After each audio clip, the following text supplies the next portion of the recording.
Unheard Stories. I am Lubna Hassaniya and I come to you from beautiful Southern California.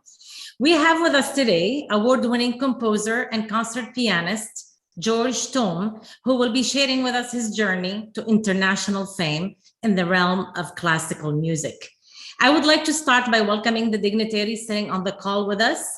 We have His Excellency Jean Macaron, former ambassador of Lebanon to Kuwait, Councillor Mirna Khawli, former Consul General of Lebanon to LA, Councillor Ghassan Abdel Khaliq, former Chargé d'Affaires of Lebanon to India, Honorary Consul of Lebanon for the Greater Cleveland area, Mr. Anthony Asher, and Honorary Consul of Lebanon in Tahiti, Mr. Joseph Maroun. We are also honored to have Princess Hayat Arslan and Judge Tony Raphael joining us. Welcome to all of you. When we want to reminisce about the old days, nothing can transport us back in time like a tune from our childhood. Scientists are fascinated by how our brains can hear and process music. These vibrations carried through the air have the power to alter our mood and enhance our memory, to control our heartbeat and increase arousal in coma patients. For Albert Einstein, life without music was inconceivable. He was particularly fond of Bach, Mozart, and Schubert. He played the violin so he could brainstorm and allow his intuition to guide him. He realized that music helped him create images in his mind that he later converted into his revolutionary mathematical equations. So what is music? And what does it mean to you? Music is harmony. It is a consistent and orderly grouping of sounds that is based on particular relationships between notes. These relationships are mathematical ratios. They are by no means random, but are fixed ratios that are necessary to produce a harmonious sound and a tone that we are so pleased with. So since math is the code of the universe and music theory parallels math, therefore, music captures the harmonies and the essence of the universe. Chemistry laureate Frances Arnold said, and I quote her, "The code of life is like Beethoven's symphony. It's intricate, it's beautiful." My guest today, George Thom, gravitated toward the piano at a very young age. He was only 40 years old when he delved into the world of music under the tutelage of his father, Samir Thom, who is also a composer and orchestrator. Today, George is an award-winning composer and concert pianist of international fame. His compositions are frequently performed on many prestigious stages in the United States, Europe, and the Middle East. He is the commissioned composer of the Italian ballet Pinocchio. He wrote the music of the film Enough, Lebanon's Darkest Hour, for which he received multiple international awards. Thom is a member of la Société des auteurs, compositeurs et éditeurs de musique de Paris, and member of American Society of Composers, Authors, and Publishers. His journey has won him multiple awards and recognitions. Let's hear the complete story of this talented young man who has already left his creative mark on the world of music. George Thom, welcome to Unheard Stories. You need to unmute. Go ahead. Hi, Dr. Lubna. Ahlan. How are you today? I'm good. First, thank you so much for this beautiful introduction. I'm very humbled. Sure thing. You're welcome. You're joining us from Beirut today, aren't you? Yeah, I'm in Beirut now. Yes. Well, it's good to have you. Thank you for being here. Thank you for hosting me. I'm going to start by asking you, George, what does music mean to you? And what would a world without a piano, because in your case, it's the piano. What would a world without a piano be like to you? Well, I'm not sure I can imagine a world without piano because piano and music are my world. Yes. So I breathe with music, and I just wake up with music. I sleep with music. I shower with music. So music is like just oxygen to me. It never leaves me. Yeah. And I heard today from you that sometimes you sleep in the studio where the piano is, right? Absolutely. You don't bother to go home. Yeah, exactly. Sometimes I love to work in silence. Like my peak inspiration time would be between 12 and 6 a.m. because even I turn off all lights, and I like the silence and darkness. Yes. So it feels like I can hear better the music in my ears. Yes, yes. That inspires you to be alone and to be into yourself and into your mind. Absolutely. Yeah. Well, music is a universal language, right? I mean, we all understand music. We don't have to hear words when we're listening to beautiful piece of music. You know, it relies, and you probably know that, of course, the pitch and the tempo and the rhythm of the music, they tell a whole story. George, you graduated from college with a degree in engineering, only to decide to devote your future to music. Now, to some people, these are two completely different disciplines, but in essence, they're not, right? Music is also structure, it is architecture, and it is also mathematics. What compelled you to go through the engineering program, knowing very well how strong your affinity for music was all along? Okay, so as you mentioned earlier, that my father is a composer and pianist. So the path, his musical path was not really easy.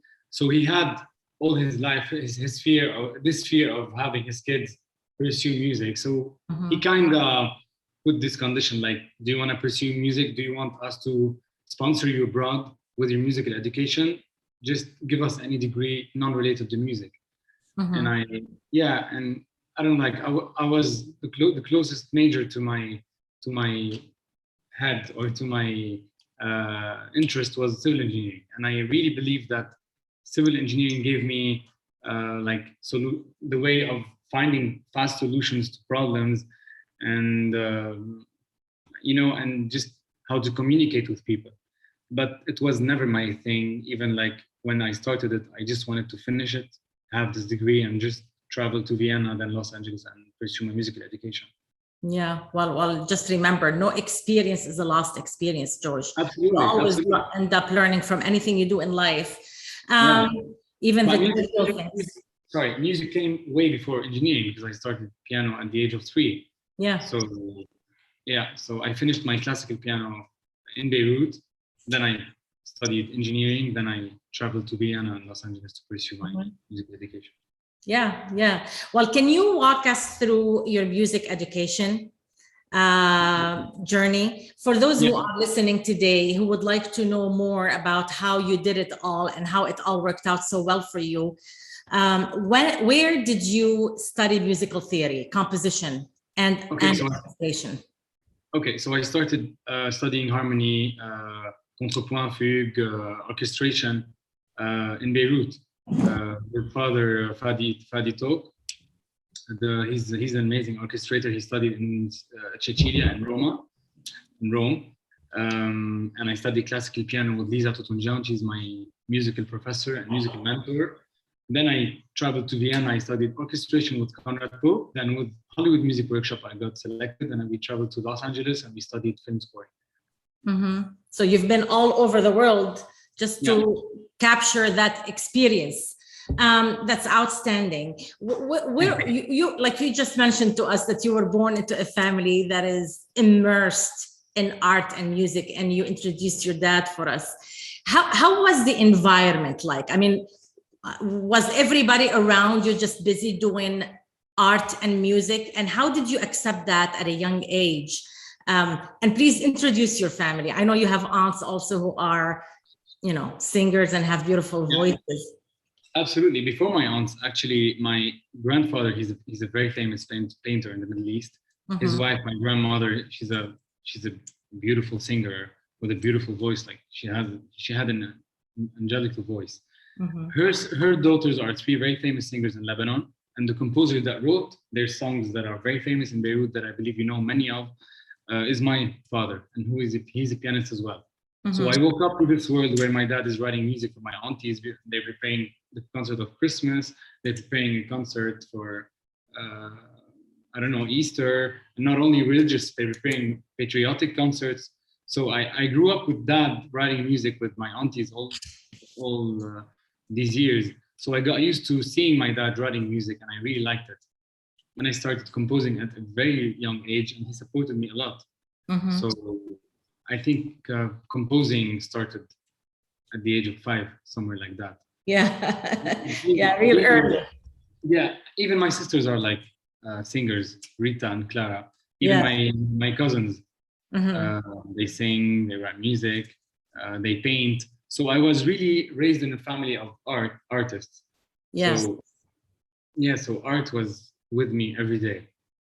Did they expect you to naturally progress into it, or when did they realize that it's really not a child's play? At the age of 3, because there was this Lebanon TV, Yes. and I just sat on the piano and I just played the ad music, and that was Yes. shocked.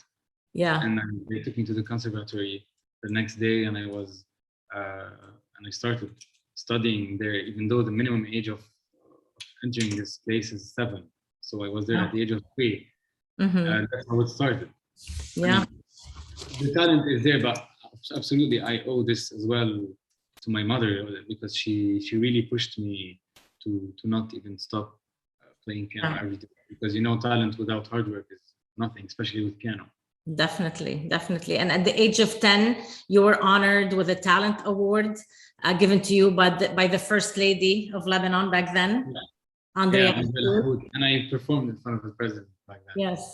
Yeah. Now we spoke about how you were introduced at a young age into all this world of music. When did you really realize it was the classical music for you? Since ever. Was it all along since the beginning?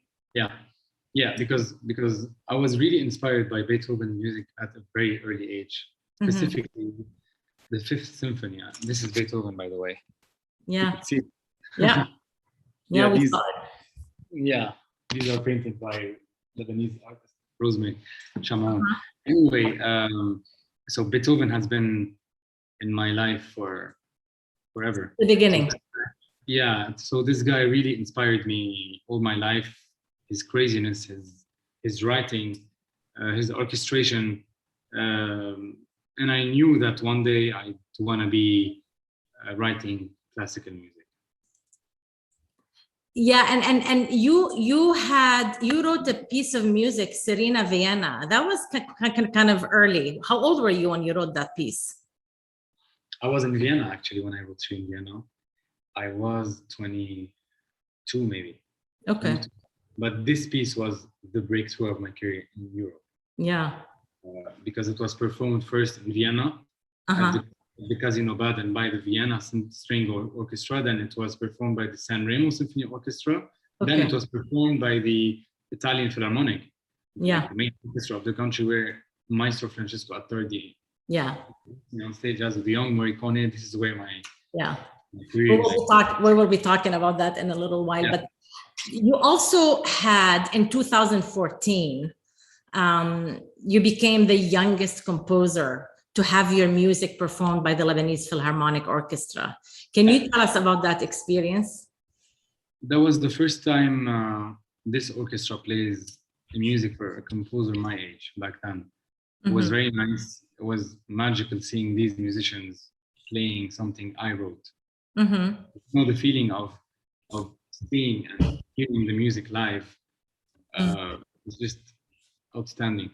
Like I always tell my family, like the second I hear the violins playing my music, it's a feeling that I can't really describe.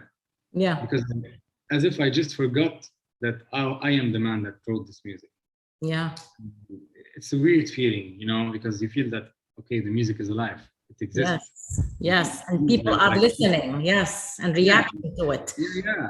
These strangers that are playing my music are playing it for the first time. So yeah, this feeling is just amazing. Yeah. And it was under the baton of the Lebanese American conductor, right? Dr. Johanna Nashif. Yes, that was brilliant. And then in 2015, you traveled to Jordan and you had something major happen there for you?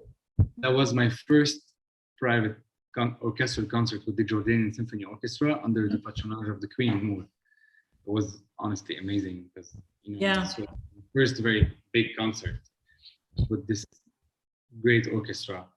And even my sister Clara, she went on stage and she sang something back then. Okay, but who was in the audience? who was in the audience? All the ambassadors. Queen Noor. Yeah, I recall as well Talal Abu Ghazali, the ambassadors, Yes. some Arab singers. My family, they came from Lebanon. My friends came from Lebanon. It was really nice. Jordan was like my first country the first country that I performed after Lebanon. Yeah. Actually, after Vienna. Yeah. Yes, yes. And then in 2018, something magical happened that you keep mentioning wherever you go. And you least expected it. You did not expect it. It happened, I think, at the Basilica di San Marco in Milano, if I'm not mistaken. Yeah. And you were introduced as the young Morricone by Maestro Francesco Attardi. Yeah. Could you tell us, what does that mean? Okay, to be named the young Morricone, and what impact did it have on you and your career? I mean, Ennio Morricone is one of the Italian legends, and I was very humbled to be entitled. Like he's my mentor in the film industry. And after this concert, I could really say that my whole musical career changed. I even got Pinocchio because of this project, because of this concert, sorry. Because the choreographer of Pinocchio met me there. So through the conductor. So after this title, I felt I have a big responsibility to just keep moving forward with my music and just take it to another level and just be more serious about it. Yeah. And Syrian Vienna was the reason behind this title and behind this concert. And Syrian Vienna was the third time I performed that night, after San Remo and the Vienna Strings Orchestra. Serena Vienna. Okay. Yeah. And that was grand. How old were you back then? In 2000, it was 2018, right? Yeah, I was like 26 maybe. 26. Yeah, that's very impressive. What are some of the pieces that you can share with us? Like, just tell us where you played them and how good were you able to perform them, and what cities did you get to visit? Sorry, I didn't hear you. What can you share with us some of your pieces? Like I know you wrote an anthem. Yeah, I wrote the United Nations. Yeah, I think this is the most powerful piece I've written so far. United Against Violence. It's a piece written for the United Nations, and the campaign is going to start in 2023. Hopefully, because we had COVID and everything was stopped. I wrote another piece called If Only. If Only is a love relationship or love dialogue between the piano and the cello. It's like dialogue between a man and his girlfriend, and they're just debating like, where is this relationship going? Then it ends with the orchestra with a question mark, and the audience, they should have their own answer about the piece. This piece was really, and it's going to be now part in a big project soon coming up. I wrote Promise with soprano and choir and full orchestra. I wrote Spring of Light, the piece I shared today on my Instagram. I wrote the Australian movie with 52 pieces. I included the oud instrument, which portrayed Lebanon's voice in the movie. Yes, definitely. Yeah. And what are some of the cities you got to tour? Oh my God. I traveled quite all Europe, honestly. London, the Arab world, obviously, United States, California, mainly because I kind of was there all the time and I lived there. What else? Canada.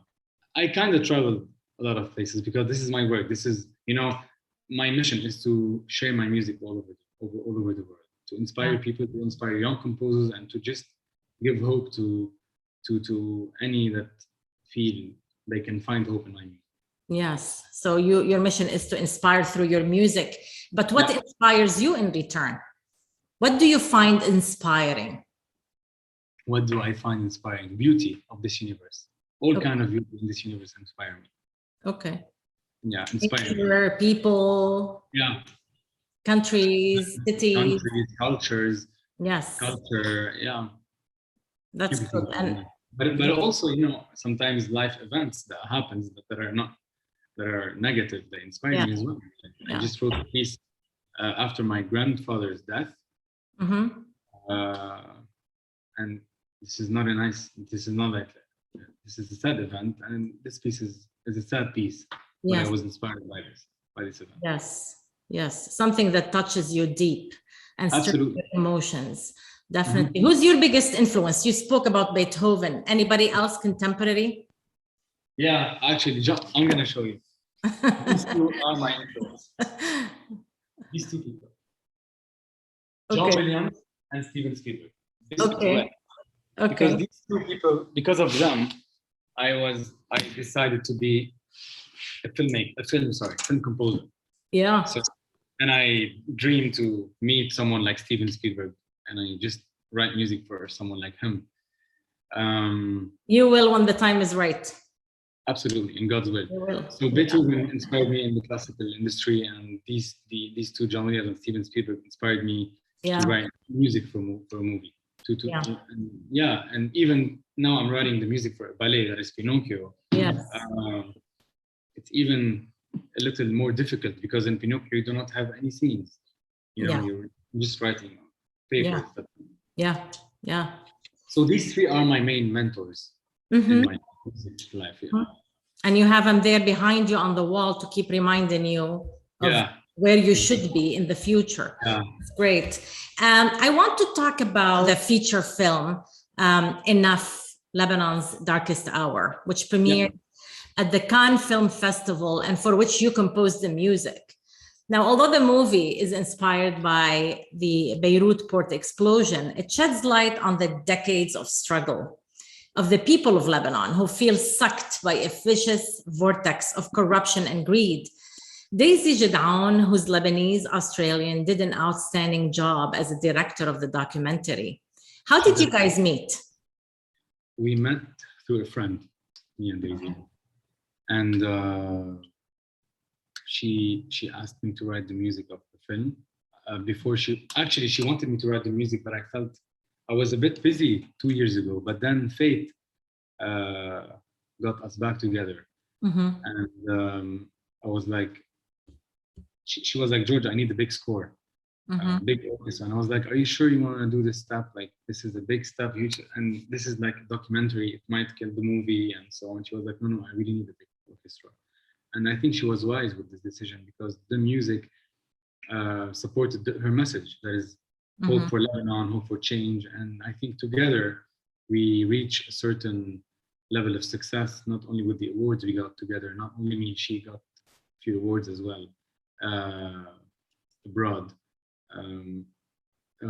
We together we structured this score following the scenes. And I really believe that it's very important to have a good relationship between the filmmaker and the composer while writing the music and producing the movie, so you could feel chemistry between the images and the music. Even we added the oud instrument to just portray the voice of Lebanon in the movie. It was kind of new to hear the oud playing with the orchestra or oud playing with the classical cello. That was new. I think that was what people abroad liked most in the movie. Well, and it's worth mentioning that the oud goes back to 2300 BC. Exactly. So the movie talks about explosion, the revolution, the corruption, and elections. And I think this movie got like big success in the Arab world. Well, the whole world was shocked by what happened at the Beirut port on that grim August day in 2020, let alone the people who had to endure firsthand the tragedy and the loss. It was unbearable. Now, there are also those people like me, and I'm sure several who are with us today, who live far away, who for decades now have felt betrayed and cheated out of their own country. Now, the situation is emotionally as well as mentally taxing. How did you channel all that emotion, all these emotions, and wrote the 54 pieces, right? There were 54 pieces for that movie. How did you do that? By the way, 54 pieces for a documentary feature film is quite huge. More of that. 54 pieces for a feature film is a big score. So because this movie portrays many emotion of change, emotion of revolution, emotion of sadness, death. So we had many themes in the movie. So I had to put many themes there. And even especially even the end credits we have with the flag, Lebanese flag waving at the end. We had a special theme as well. So Lebanon faced tough time these 3 past years, and I really think that this movie succeeded in portraying all those 4 emotions, and it leaves you with a little hope of change. And I'd like to take this opportunity to congratulate Daisy, because she really did a great job there. Yeah, definitely. We need more voices like that. You spoke a little bit about the film industry, and I know you'll love to go there eventually. You once said a film without music is like a man without a heart. Why and where do you look to establish yourself in that industry? And how important, after all, is classical music to the film industry today? I mean, the classical music is the main. Let me give you an example, like Tom and Jerry. The music of Tom and Jerry is pure classical. Yeah, the music of all Spielberg movies, all George Lucas movies, Martin Scorsese, James Cameron, all those big filmmakers and film producers, Mario Casar. They picked on purpose the composers who have classical background, because the orchestration give the like heaviness of the score. The value of the score, sorry. And unfortunately, those composers are no longer, because many composers are switching into electronic music, and there's no much composers who have classical background. So I really believe that the classical soundtracks are the music that stay and make the movie stay forever. So do you think this is a better opportunity for you to try to step forward in that direction? Absolutely. Okay. Absolutely. And I started already. And I dream to work with people like Martin Scorsese, Steven Spielberg, because these people have the eye, an artistic eye, and they give the composer the chance to elevate the movie. They give him scenes to support the movie, and I like that. Yes. You mentioned Mario Casar. Are you preparing anything with him? Mario's producing a new film soon, and I'm going to be writing. That's nice. Congratulations. We can't wait to see it. You are the commissioned composer also of Pinocchio, which you mentioned earlier. It's an Italian ballet, and that is premiering this year. Has it premiered? No, not this yet. year. Okay, later on. So it is by Balletto del Sud, and it will be premiered at the Opera di Lecce with the participation of the award-winning choreographer Freddy Franzutti. Right? Yeah. Like you spoke a little bit about writing music for ballet. I know it's very challenging. What does it take of you to write a ballet, to compose for ballet? Usually a classical composer would reach this opportunity at the end stage of his career.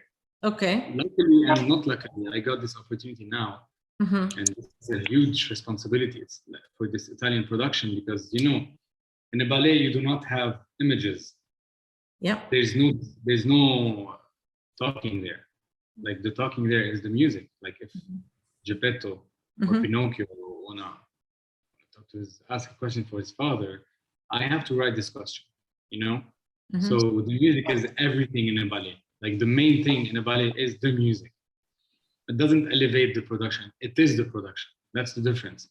And even when Pinocchio is crying, this is the music. When Pinocchio is running, like it's literally, okay, I'm not going to give Tom and Jerry as an example, but it's kind of like Tom and Jerry when Tom is running and the music is playing, But the difference is that in the ballet, the music is speaking, like the questions, the conversation. I have to be able to portray the discussion in the ballet so people will understand what's happening, even though it's the famous story.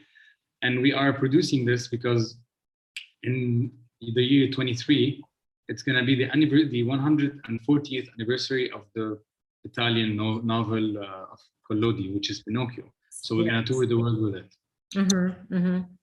And so what are you given? Are you given scenes? Are you given pieces of a book? What are you given to rely on? Okay, so Pinocchio is a ballet of 10 scenes. Every scene is 10 minutes. It's 100 minutes, the whole production. And I'm given just scripts, like a movie script. Okay. And after every paragraph, let's say Geppetto's sitting on his chair. This scene is 2 minutes. This scene is 50 seconds. So I have to write music following the exact timing of the script that is set by the script producer and Maestro, the choreographer Freddy Franzutti. Yeah, yeah, it's very challenging. And like you said, you have your music. Yeah, go ahead. It's very hard. Yeah, it's not easy at all.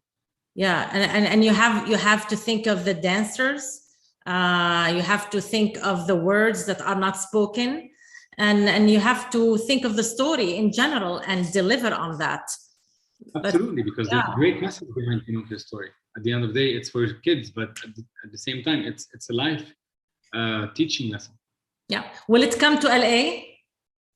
Yeah, for sure. Okay. Where else will it go? It's gonna Monaco. I think Monaco is gonna be our next stage. Then probably London, then KSA. Luckily, that's nice because we're gonna premiere it in the Arab world. It's gonna be like an Arab premiere in KSA as a big production. Yeah, I hope we'll get it to Lebanon. I doubt. I was gonna ask. I highly doubt, to be honest. I highly doubt because Pinocchio is a huge production, and it's not really the best timing to come to Lebanon with it. Yeah, unfortunately. Now you are the only non-Italian. Yeah, true. Isn't that true? Yeah, absolutely. Yeah, I'm the only non-Italian. Yeah. Do you speak Italian? A little bit, yeah. Okay, good. You want to speak? I don't know how to speak Italian. Mi chiamo George. Sono un compositore e pianista da concerto, so I'm a composer and concert pianist. Good. Nice to meet you. George, what projects are you currently working on, and what does the future hold for you and for us? We're eager to know. Okay, so I have many projects now. Okay. I have big stations in Monaco, starting in September, with the Carabiniers du Prince. It's the Orchestra of the Prince. I have, obviously Mario Casar's movie. I have to write a song for a Hollywood movie. It's going to be the song of a Hollywood movie. I'm going to announce it soon. I have the ballet, obviously. What else? I have my mind is like blocking now. You're always around. Yeah. And I have a movie about the Phoenicians that I'm working on with a Canadian producer now. It's called The Siege of Tyre. Antoine Hassani, yeah. Good. It's a big production, actually. Yeah, so social media is the best way to go follow you, to know what's going on?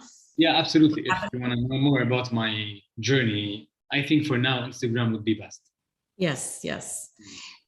George, what is the best piece of advice you received during your career journey?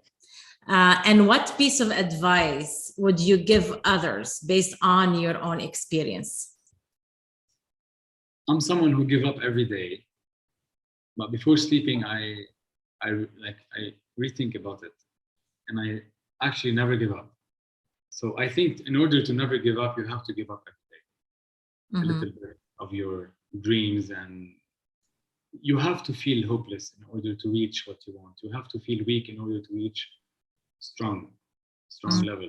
So I'm someone who has huge dreams, and I'm someone, when I decide something, it has to happen, or else I have to change something. So I'm someone who doesn't stop.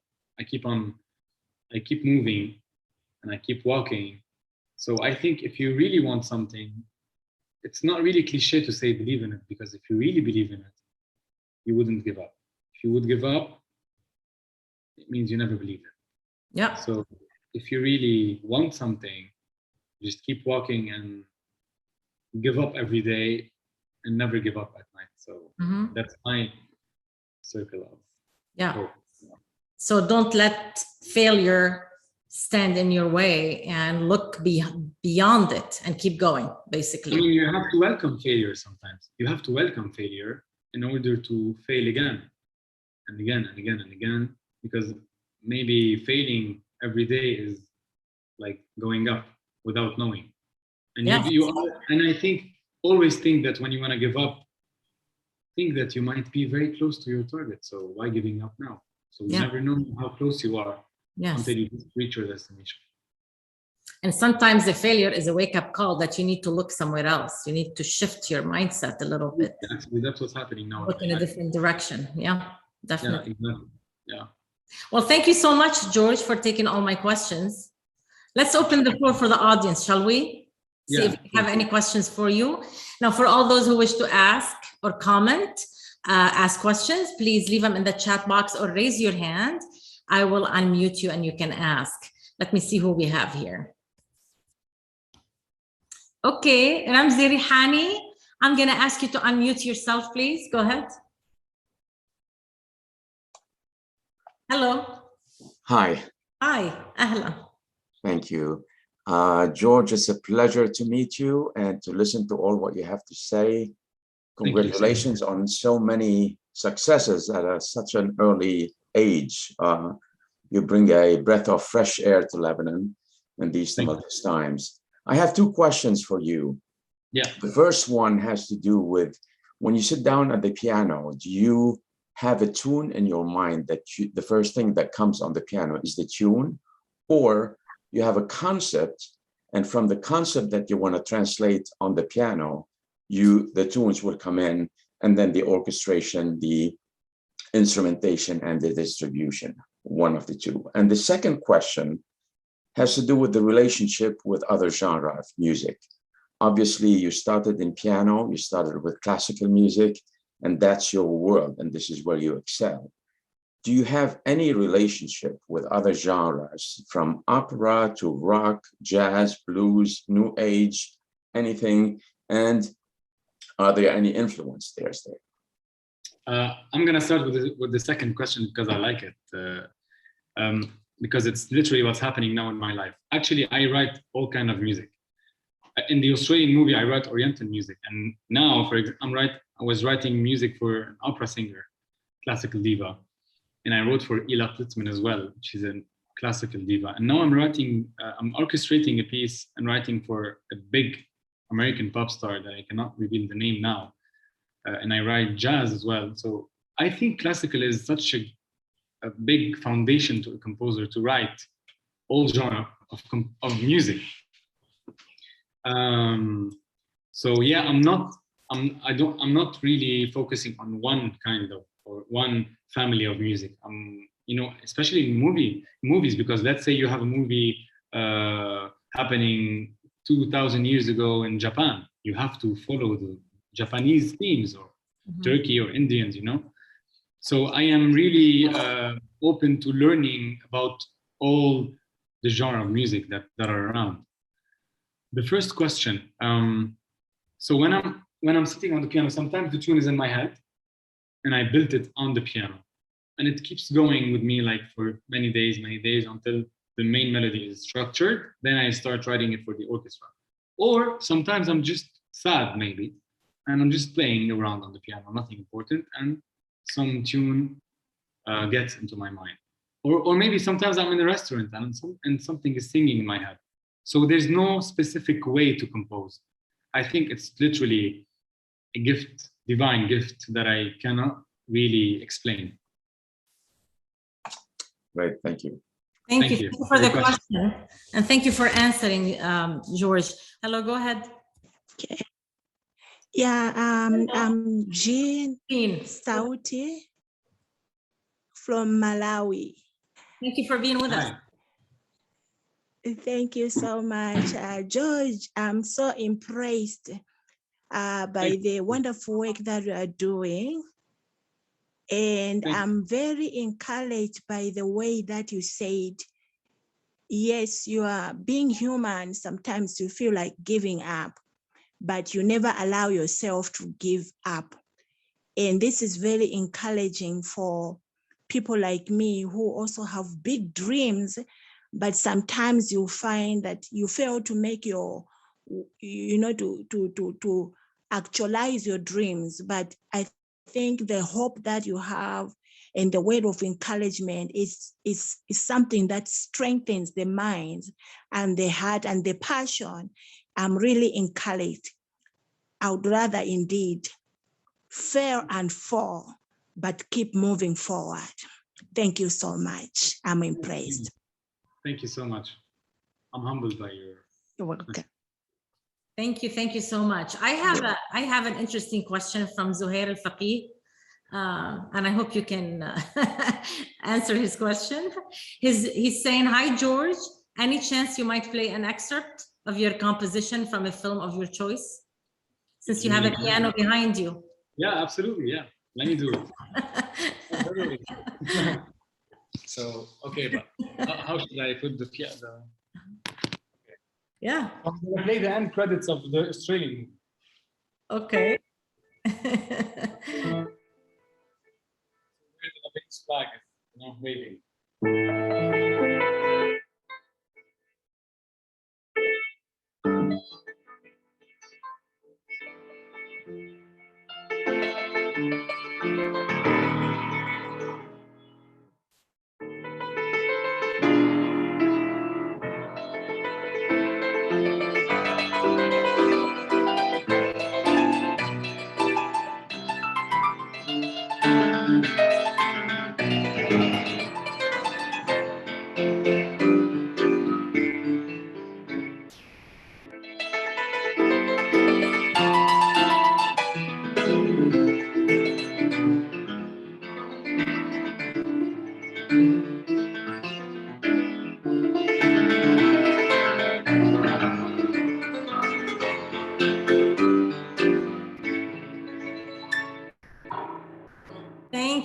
Thank you.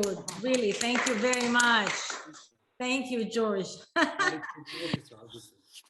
I'm gonna go to my friend Mary Hani. I'm gonna ask you to unmute. Go ahead. It's so good to see you today.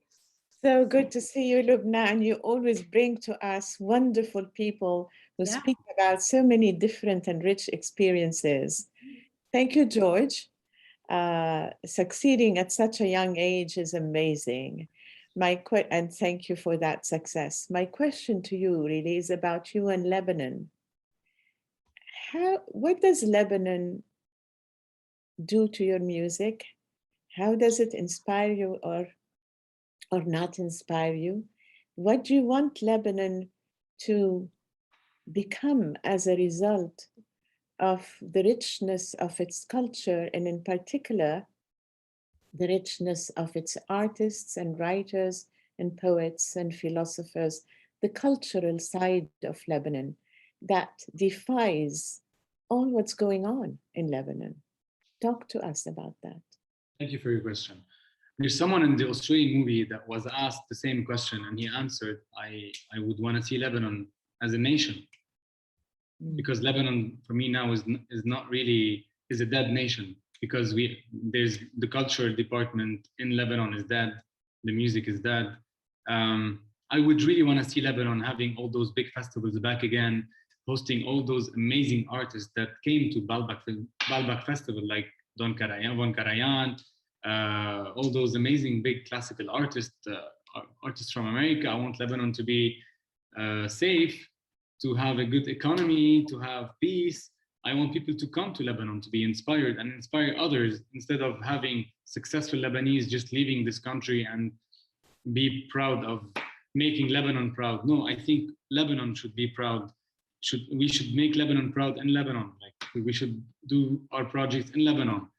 I really think that where I see Lebanon going, I see it as an amazing country, teaching people our culture, our music, our history. And that's why now I'm interested in this movie that I'm writing the music for, the Phoenicians. Because if you read the script that Tony Haswani wrote about Phoenicians, you see that it feels like the world started from here with everything the Phoenicians did. And I really think that this country is rich with its history, and we really should, like, when I travel and I have a successful station abroad, I feel happy because I feel it's like I'm taking my flag, Lebanese flag, all over the place. But I would want to have this concert that I'm having abroad in Lebanon. And I really hope that this country will be back someday the way it was before. Thank you. Thank you. Thank you. Thank you for the question. And when you go to these big cities from LA to New York and you perform, and you are the face of Lebanon. You know, we are so proud of you, and keep it up and keep it increasing in goodness and grandeur, and keep innovating and creating for us. I have a question for Randa, from Randa Ghadban Al-Rayis. She's saying, thank you for taking the time to share your story. When you feel you have a creative block in your music making, what techniques do you utilize for inspiration? That's good, because I'm facing it now a bit. I was facing it those past days. I never really find the best technique, honestly, because every time I try many techniques and it never works. So it comes naturally at a point where you don't know it. Mm-hmm. Like I tried all the techniques. I went to the sea, I like to swim, I go exercise, but it never works, honestly. So it works sometimes in the middle of the night, sometimes in the restaurant with my family. The inspiration will always come back, but I really don't know how to get it back. I don't do anything to get it back. It just comes spontaneously. Like yes. Do you usually take a moment to write it down, to jot some notes for yourself? Yeah, absolutely. Yeah, yeah. I have a question from Farid Makarim. He's saying, we inherited literature and poems from very old civilizations from 3,000 to 4,000 years ago. Did we inherit any old music? Do you know about any old music that we inherited? No, about Lebanon, no. That we were discussing this a few days back. Mm-hmm. Old music, no. That's what Egypt is lucky with, mm-hmm. With the old music. But you know, our music started here with Fairuz, Sabah. That's our Lebanese music. That is considered Lebanese music. Tawfiq Sikkar and Zaki Nasif. That's our old Lebanese music. But before these people, there was no really Lebanese music. Yes, true, true. Well, the country is young that way.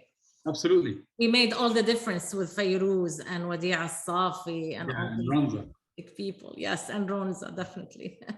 You have a question from Honorable Judge Tony Raphael, or a comment. He's saying, George, you are an inspiration to all of us. We will be watching for your future successes. Thank you for sharing your story with us. And thank you, Lubna, for another great program. Carol Kaukabani is saying, what are your thoughts or aspirations for Lebanon to be able to support more talent like yours to shine internationally? And what would you recommend for the ones who will follow your steps? That's a nice question. So first, I really believe that our the Ministry of Culture in Lebanon has to pay more attention about all the local talents, because I got zero support from the government, zero support from Lebanon. All the sponsor that I got was like from my family, some family friends, that's it. But I got zero support from the government, and that's very bad, because I'm not sure how the government is expecting to have more people succeeding in music or painting or art if they get no support. Mm-hmm. So first, we, like the Lebanese Conservatory, needs more support, because it's still not a university like the system we have in Los Angeles. They need to put a big budget for the Ministry of Culture, because like many European countries, it is more important than many ministries, you know? Yes. And for the people that hopefully one day they will follow my step, as I'm following many composers' step, what should I give them as advice, you said? Yeah. What would you recommend for the ones who will follow? What would you recommend for the ones who would follow in your footsteps? I mean, if they hear my music, first I inspire them. And second, to listen to many, as much as composers as they can listen to, like even many genres like jazz, classical. They need to fill their heads with so many styles of music, so many styles of orchestration to be inspired and have their own style or their own musical trademark. Yes. So basically listen to all genres so that they can come to terms with what they really like and what they find themselves. Do you think you can be the one paving the way through your connections and start a bridge between Lebanon and other countries? Is that too much to ask of you, George? Too early, maybe. Yeah. Maybe. One day. Well, for now, you are the good face of Lebanon, and we thank you for that. We are going to have to end the episode here. George, thank you so much for sharing with us. Yes, your exceptional journey that is full of music, fun, and glamour. And we don't want to overshadow your hard work and your dedication also. I wish you all the best, and I'm sure everybody here seconds my thoughts. And we going forward, we want to see more of you, and we want to see all the goodness, and we want to be more proud of you. Anything else you want to add before I wrap it up? I just want to thank you so much, Lubna, for this amazing journey, for this amazing evening, actually. I was very happy to see all of you, and I really hope with what you're doing to keep supporting many Lebanese as much as possible, because I'm really meeting a lot of super Lebanese potentials abroad that are not known, and they're really known in the country they live in. So I really respect people like you who really are supporting Lebanese talents abroad. Thank you so much. That's my mission, to bring us all together. Today's event will be uploaded to my YouTube channel. Unheard Stories is a monthly event, and it falls on the last Saturday of every month. My next month's story is about hardship and triumph. It is also about the art of giving and the abundance that it creates. My guest will be Mr. Rudy Saikali, founder and CEO of MCN Build, a purpose-driven construction company that is headquartered in Washington, D.C. The firm specializes in building schools and the adaptive reuse of public facilities. It also works on libraries, museums, healthcare and community centers, and much, much more. Mr. Saikali serves on the board of trustees of Bread Inc., the Charter Schools Development Corporation, Teach for America, and the Federal City Council. He chairs the MCN Built Foundation, the firm's nonprofit arm, which builds schools and libraries on a pro bono basis in underserved areas around the world. Please don't forget to register. You don't want to miss it. To watch past events and know about our future ones, you can follow me on social media. Thank you for bringing us into your home and making us part of your Saturday. Goodbye, everyone. Thank you.